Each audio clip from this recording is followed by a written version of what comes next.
Mama makadi. Tinofara makadiwo munhu waMwari. Chicha munoda kuti Mwari akuitirei, taurai chinhu 1. Kubasa kwababa mari haisi kubuda. Namai, varwere zvenyu maoko asi. Indiri ndaitaura zvakuite zvababa. Ndokumbirawo Prophet mundibatsirewo kuti mari ibude iyi, Prophet. I love it. Kuti mudzimai wangu akabvunzwa kuti chauda kuti Mwari akuitira anofunga iwe first. Zviriko here? Tatova negore rese mari haisi kubuda, kambani yedu inenge ichingoti haina mari. Varwere maoko futi papa. Ndiri kunzwa kuda kutomoka boys ravo. Ngaitibatsire vanhu ava mari kubasa dziita sei? Semudza maoko uri kwauri. Wese ari kutadza kubata mari ngadzibatike nezita raJesu. Ane mafinances akasungwa ngaasununguke nezita raJesu. In the name of Jesus.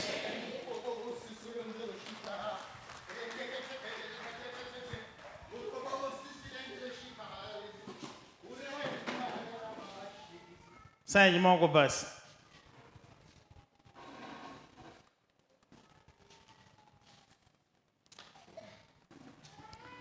Baba. Gore kambani chingoti mari haisi kubuda gore. Vanongoti kambani haina mari. Gore du. Ichokwadi munhu waMwari. Masonero amunoita mabhodhoro baba. Kunyepa kwamunoita kunonwisa mvura.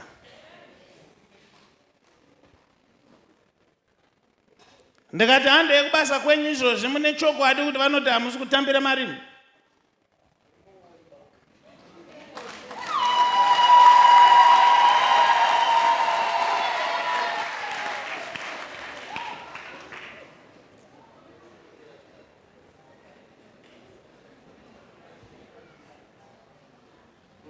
At least papa ndafarira chinhu 1.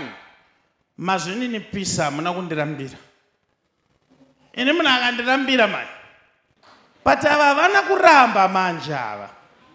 Mama, ababa havana kuramba manje ava. Baba munhu bo zvekuti. Zvekudai varamba izvozvi ndikadai nditanga kudhomoka. But nokuti havana kudai vangoramba chete mama. Ndikadai nditanga kudhomoka ndakutotaura kuti vanotambira mari kubasa ava. Ende imwe yacho vari kutoichengeta vane umwe mukadzi wechituwa wada kuroora. But handidaro manje.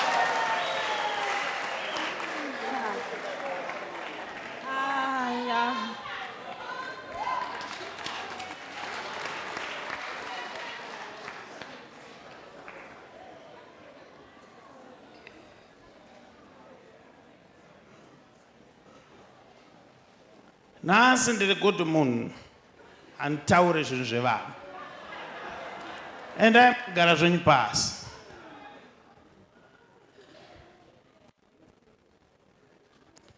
Papa!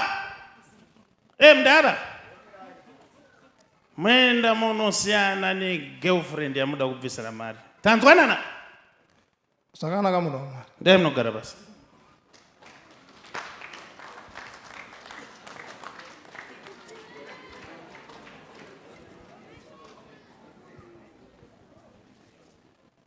Chinonyanya kurwadza ndechekuti uri mukadzi unongoitotsanya nekutsanya kuti mari ibude kubasa kwababa.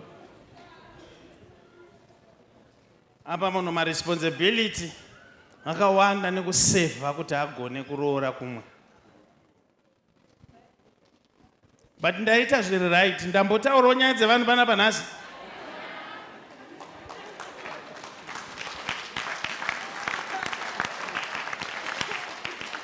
Mama ndinzwawo ndichifumura vanhu here?